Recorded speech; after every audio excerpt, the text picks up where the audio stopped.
Si les rivières et les fleuves pouvaient parler, ils en auraient long à compter sur l'histoire d'un pays.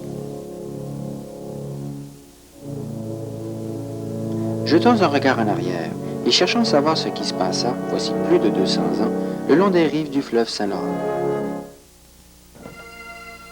C'est en juin 1760 que le général Amherst conduisit l'armée britannique sur la route d'invasion qui le mena jusqu'à Montréal. Cette invasion avait pour objectif de mettre fin au régime français. Le trajet qu'il emprunta de New York à Montréal fut long et périlleux. Il partit de New York avec ses troupes le 3 mai 1760 et remonta l'Hudson jusqu'aux environs d'Albany. De là, il bifurqua en direction du lac Ontario en naviguant sur la rivière Mohawk.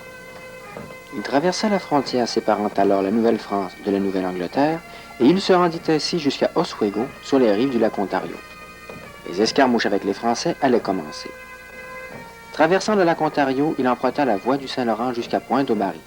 Là eut lieu la première bataille avec les Français. Victorieux, Amherst continua sur le fleuve. Quelques milles avant d'arriver à Montréal, les troupes connurent leurs derniers ennuis à Coteau-du-Lac lorsqu'ils eurent traversé ces dangereux rapides. Malgré ces difficultés, le général Amherst se rendit à Montréal et obtint la capitulation de la ville le 8 septembre 1760. 4 mois venaient de se passer depuis le départ de New York. Cependant, portons notre attention sur le village de Coteau-du-Lac. Comme le rapporte l'histoire, c'est à partir d'ici que les troupes perdirent des hommes et du matériel en tentant de traverser les rapides. 29 bateaux pour le transport des troupes, 17 baleinières, 17 bateaux affectés au transport de l'artillerie et une galère furent mis en pièces. De plus, 88 hommes périrent noyés. On est en droit aujourd'hui de se demander ce qui a bien pu rester de ces naufrages. Est-il possible qu'il y ait encore des traces quelque part sous les eaux du fleuve? Cette question hanta les esprits des membres de la Société historique de Coteau-du-Lac. Et c'est ainsi que, secondés par les plongeurs du Centre sous-marin de Montréal, ils découvrirent en août 1978 un trésor historique de grande valeur. Sous 30 pieds d'eau, 96 boulets de type bombe incendiaire furent trouvés. Ces bombes incendiaires étaient tirées à l'aide de mortiers comme celui-ci. Les mortiers étaient spécialement destinés à bombarder les fortifications. 2 de calibre 4 pouces et demi et 1 de 5 pouces et demi furent renfloués. Ajoutons à cette découverte 7 mousquets, 5 baïonnettes dont 3 avec leur étui en cuir, une grande quantité de balles, de même que de la poterie et une assiette d'étain. Mais la pièce la plus importante de cette collection, c'est ce mortier. Cette énorme pièce d'artillerie, d'un poids de 1156 livres sans sa base en chêne, pouvait tirer des boulets de 10 pouces à une distance de 1 mille. Il est en bronze et fut fabriqué en Allemagne en 1721. Les armoiries du roi George I confirment qu'il appartenait à l'armée anglaise. La mise à jour de cette collection prouvait l'énorme potentiel historique des fonds marins du fleuve à Coteau-du-Lac. C'est ainsi que l'hiver qui suivit sa découverte vit naître un projet de reconnaissance subaquatique. Projet destiné non pas à grossir la collection, mais bien à faire l'inventaire sous-marin des richesses historiques englouties quelque part sous les eaux. Coteau-du-Lac est un paisible endroit de villégiature où on aime se détendre et se reposer. Cependant, dès la fin du printemps 1979, soit 9 mois après la découverte des mortiers, la mise en marche du projet de reconnaissance sous-marine va perturber cette tranquillité. Profitant en juin d'une fin de semaine de 3 jours, une quarantaine de personnes arrivent à Coteau-du-Lac et commencent les travaux.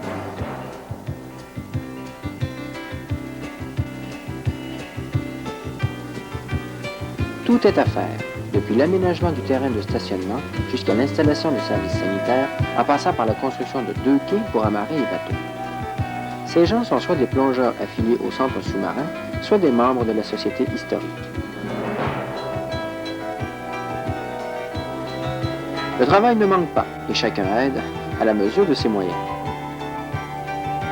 Il est curieux de constater que ce projet de reconnaissance est né d'un étrange paradoxe.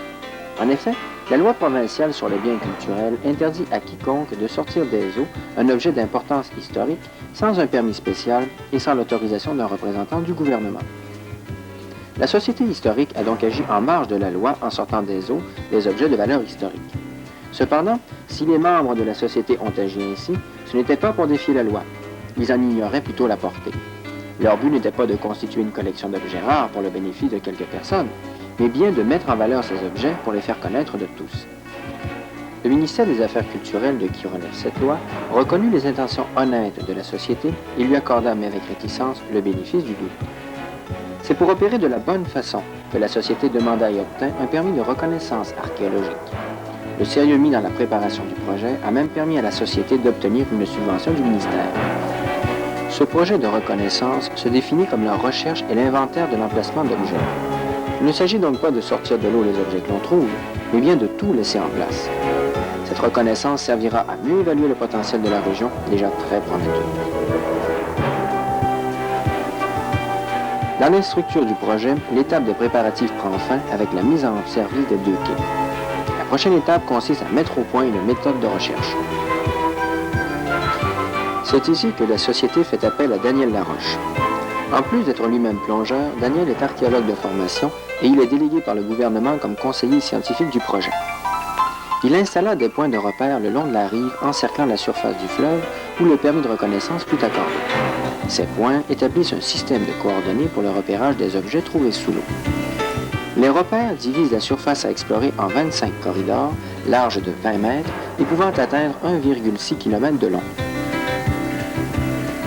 Des repères sous-marins étaient cependant nécessaires pour l'exploration systématique. Une corde graduée, longue de 300 mètres, posée dans l'axe des repères terrestres, indique le tracé que doivent suivre les plongeurs. Tous les 100 mètres, une bouée, au bout de laquelle pend une lourde pesée, est attachée à cette corde graduée. Ces bouées permettent d'une part l'alignement de la corde et d'autre part sa localisation en surface par les plongeurs qui vont s'en servir. Cette corde délimite une zone à explorer. Elle doit être installée avant chaque plongée, couvrant ainsi à chaque fois une nouvelle zone. Posée bien sagement au fond, elle attend les plongeurs qui ne vont pas tarder à arriver. Dès que la plateforme revient, on s'installe à bord pour la plongée d'exploration. L'équipement est minutieusement vérifié.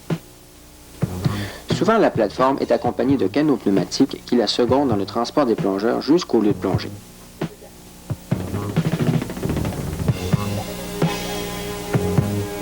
Lorsque tout est enfin prêt, on largue les amarres. Le cap est aussitôt mis sur les bouées de repérage de la corde graduée. La technique d'exploration d'une zone sous-marine est appelée patron de recherche. Comme nous allons le voir, cette technique exige 6 plongeurs. Une fois les bouées retrouvées, on ancre solidement la plateforme à proximité et les plongeurs s'équipent.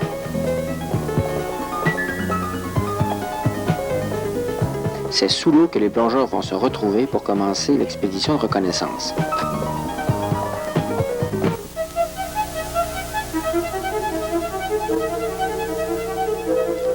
Le fond est atteint rapidement, 8 à 10 mètres au maximum. La première chose que font les plongeurs, c'est de retrouver ce fameux câble gradué qui leur indiquera le chemin à suivre. Une fois retrouvé, ils se dirigent vers l'extrémité du câble situé en aval du courant. Ensuite, une autre corde plus petite est installée. Une sorte d'équerre termine une de ses extrémités. Une fois tout en place, les plongeurs se mettent à avancer. Voyons en détail ce qui se passe. Ce plongeur, c'est le numéro 1. Il longe le câble de 300 mètres gradué en même temps qu'il tient cette autre corde. C'est le long de cette dernière que l'on retrouve les 5 autres plongeurs. Distancés de 2 mètres les uns des autres, leur position est donnée par une plaque numérotée attachée à la corde.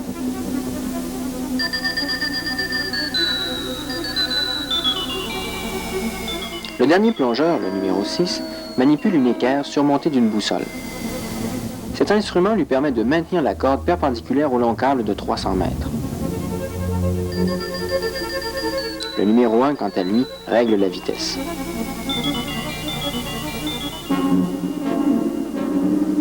Tout en progressant de la sorte, les plongeurs observent le fond à la recherche d'artefacts, c'est-à-dire de tout objet pouvant avoir une valeur historique. Lorsqu'un plongeur croit avoir découvert un artefact, il se précipite vers la corde et tire 2 coups. Aussitôt, le numéro 1 attache la corde au grand câble. Il avance en direction des plongeurs, interrogeant chacun pour savoir qui a découvert quelque chose.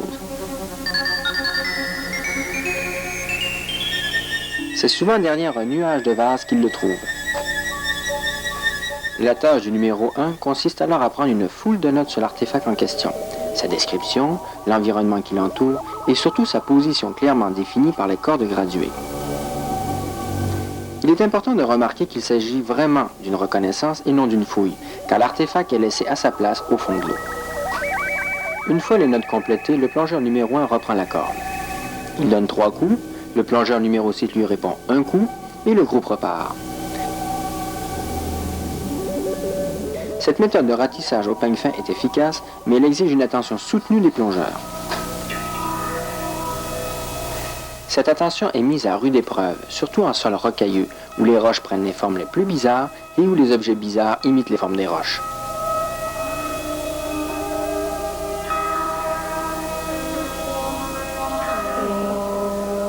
C'est dans un tel environnement que furent découverts ces boulets de canon.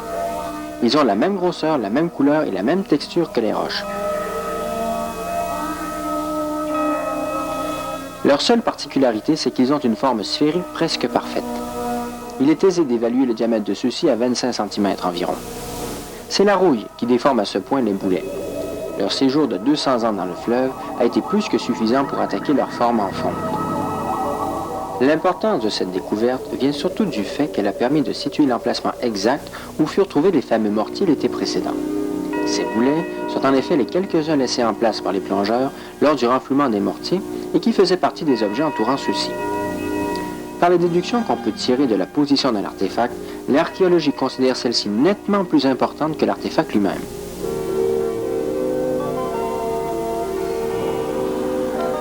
De découverte en découverte, le patron de recherche poursuit sa progression.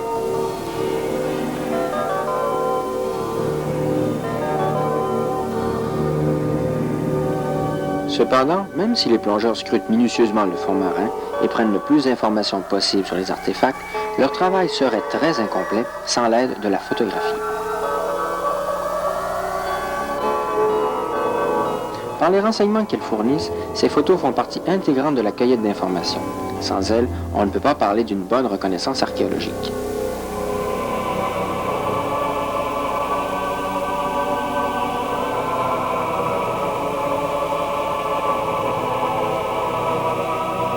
Enfin, après 1h30 de plongée, le patron de recherche pour la zone est complété. Les plongeurs ont longé le grand câble des deux côtés, couvrant ainsi une surface de 20 mètres de large sur 300 mètres de long, totalisant 6000 mètres carrés. Malgré tout le travail accompli, l'effort n'est pas terminé. Et quel effort!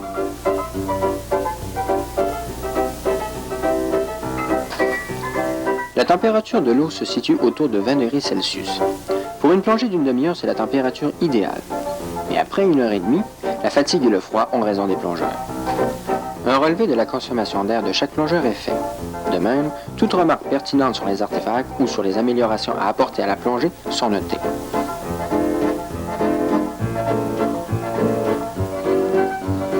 Le retour d'une plongée comme celle-ci a ceci de fascinant, c'est que malgré la fatigue, tous ont la satisfaction d'avoir participé aux découvertes.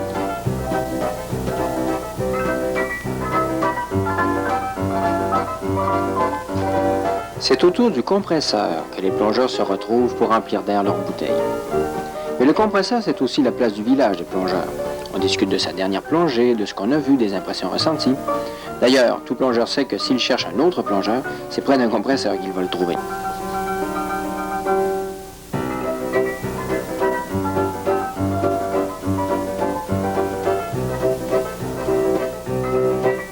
Michel Amiot, notre directeur de plongée, n'échappe pas à cette règle. Assisté de Denis Dion et avec l'aide des autres plongeurs, il complète les notes.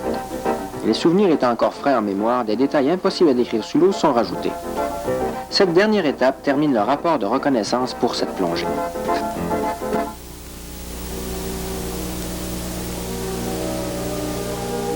De fin de semaine en fin de semaine, le travail se poursuit. Pour explorer méthodiquement tout le territoire, le long câble gradué est réinstallé dans une nouvelle zone avant chaque plongée. Zone après zone, le territoire sous-marin est passé au peigne fin.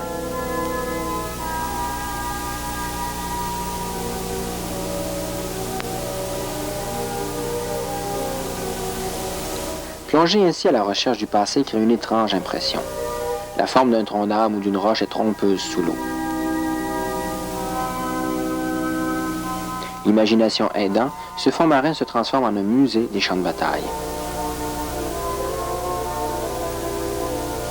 Au détour de chaque branche, derrière chaque rocher, la découverte peut attendre le plongeur. Cette vision fantomatique n'est pas celle de la bouche d'un canon, mais celle d'une ancre. L'extrémité de celle-ci nous montre des pales d'accrochage courtes et larges. À cause de cette forme, il ne peut pas s'agir d'une ancre très ancienne, 75 années tout au plus.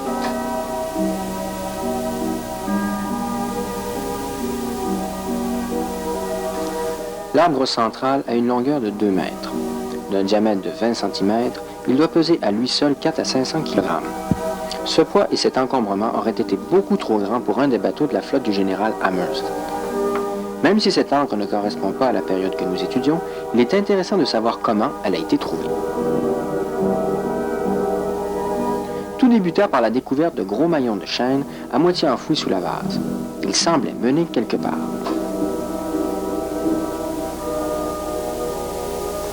Intrigués, les plongeurs suivirent la chaîne en remontant le courant.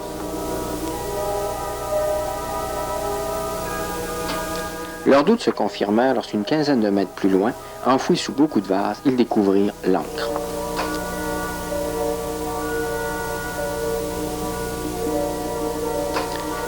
N'ayant pas été découverte avec la technique du patron de recherche, le seul moyen de la retrouver et de mesurer sa position exacte fut d'attacher une bouée de surface.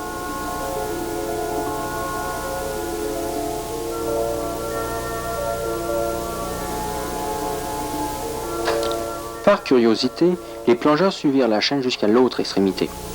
Ils n'y trouvèrent qu'un maillon écartelé, sans trace d'épave. Tous les efforts allaient cependant être récompensés à la fin de l'été par la découverte d'un mousquet de l'armée britannique. C'est un Brown Bess de type Shortland à cause de son canon court. Ce modèle date précisément de la conquête de 1760. Seul le chien, appelé bec de corbeau, et la pierre de mise à feu manquent à cette arme.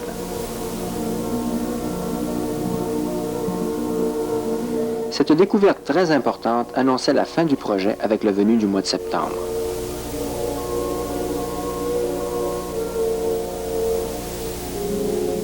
Elle annonçait également la fin des plongées de reconnaissance et du patron de recherche.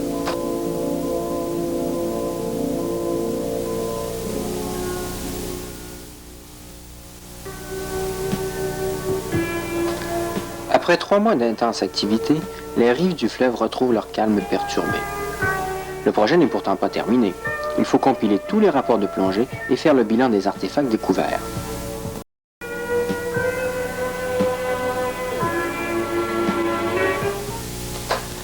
Cette carte donne une bonne vue d'ensemble de la région.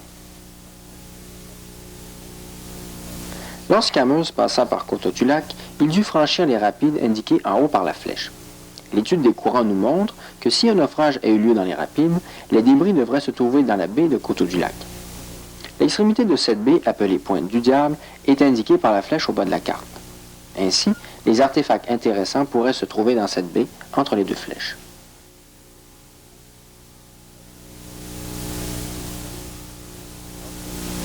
La Société historique de Coteau-du-Lac a obtenu un permis de reconnaissance du ministère des Affaires culturelles lui permettant d'explorer la zone que voici. Cette zone couvre une superficie d'environ 1,3 km². Cependant, une partie seulement de ce territoire a été arpentée et une partie encore plus petite a été explorée méthodiquement. L'arpentage du terrain a divisé une partie donc de ce territoire en 25 corridors larges de 20 mètres indiqués sur la carte. De ce territoire arpenté, seule la zone encadrée a été explorée méthodiquement par la technique du patron de recherche. Néanmoins, d'importantes découvertes ont été faites dans cette zone. Chacun des petits points représente un ou plusieurs artefacts. On en a dénombré plus d'une centaine. Parmi ceux-ci, on retrouve l'ancre, située juste à gauche du cercle rouge central. Les autres points, ce sont des bouteilles, des morceaux de poterie ou de la vaisselle en porcelaine. Ils sont difficiles à dater, et rien ne peut prouver qu'ils proviennent de la troupe d'Amherst. Mais le plus important, ce sont ces 3 cercles rouges.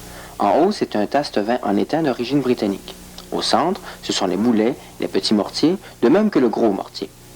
Enfin, en bas, c'est le mousquet Shortland anglais. On imagine bien que si tout ceci a été découvert dans une zone si étroite, il doit rester encore bien des artefacts à découvrir dans le territoire encore inexploré. Reliée à ces découvertes, la grande réalisation du projet a été la mise au point de la méthode sous-marine du patron de recherche. Inspirée des techniques de la recherche archéologique, cette méthode a permis à des plongeurs d'explorer le passé et de faire un voyage fantastique à travers l'histoire, un peu comme si l'élément liquide devenait un moyen de reculer dans le temps.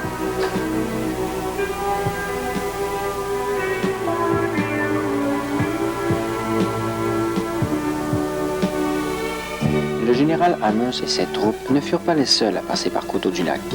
Des navigateurs de toutes les origines sillonnent le fleuve à cet endroit depuis plus de 300 ans. Au cours de ces siècles, bien des trésors de l'histoire ont été engloutis sous les eaux du fleuve. Il reste à les découvrir et à les faire connaître.